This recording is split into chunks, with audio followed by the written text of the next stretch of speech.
আস্ত ভেসে হজরত বেলালে মধুর আযান,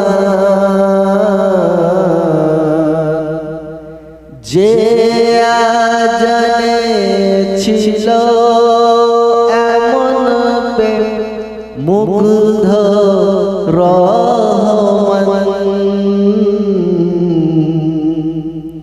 আমার দয়ার নবীর পিছে নামাজ পড়লে কেমন হতো।